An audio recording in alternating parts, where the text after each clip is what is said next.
Hi guys, AR Malik here. In this video, I am going to show you how to fix wrong arrow directions in Google Map. When we open Google Map, it always shows wrong direction. Let's solve it. Go to Google Map. I have opened up Google Maps. First of all, you have to click on your profile in top right corner. Click on this icon.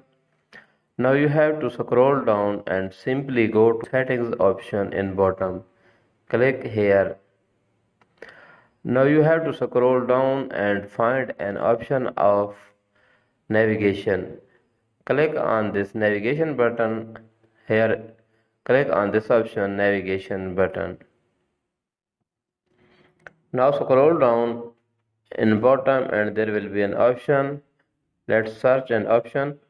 There are many options. You can select any one of the following, but in this method we have to go to keep map north up. You have to find this option and simply turn this option on.